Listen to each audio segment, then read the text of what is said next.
Um, and I think then you have to really, I think where another challenge that quickly kind of follows that is that they try to leave Americans and expats in charge of these businesses long term, and I just don't know that that's a great idea either.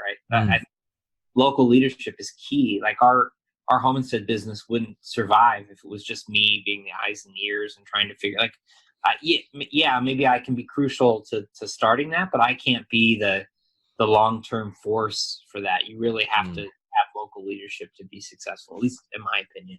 Yeah, I think that's mostly true. I would argue that there needs to be a blend, in my opinion, to maintain that brand. Um, so I do understand that you need to get to partner market, and me and you are very agree on that because we work together. But I think at the same time you want to bring some culture over, where if you don't lose that. But what I think is having that expat or foreign is to somebody like you who kind of understand both and not having it to be so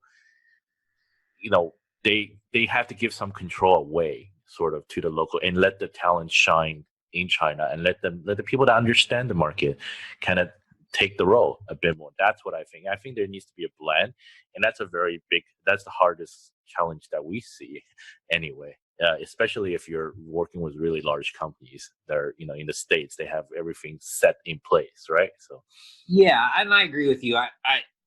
Yes, is there a role for sure? I mean, that's part of my job is figuring out what that role is. I more mean from really understanding the consumer better long term. I think local leadership has to be kind of leading that charge. But yeah, obviously, I play a large role in our strategy, and I think it's really important to have, especially where there are those challenges, having somebody that's inside and outside culture at the same time. I'm never going to be Chinese, but I understand enough from living there, working there, the language that I can at least bridge that gap, so that I can really be the bridge between kind of global leadership and then our local leadership.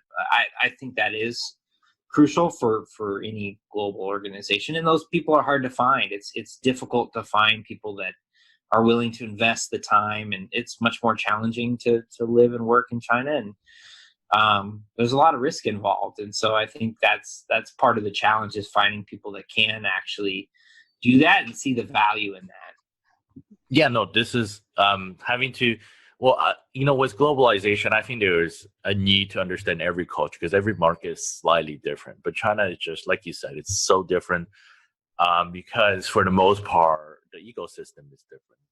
The culture is that. There's a lot. That's probably the hardest challenge, is for someone to understand both. Well, maybe not but having a good understanding of the Chinese culture as well as the Western culture, and really also understanding the brand and the execution part. Yeah, it's a very, very difficult process for most foreign brands to find somebody like that.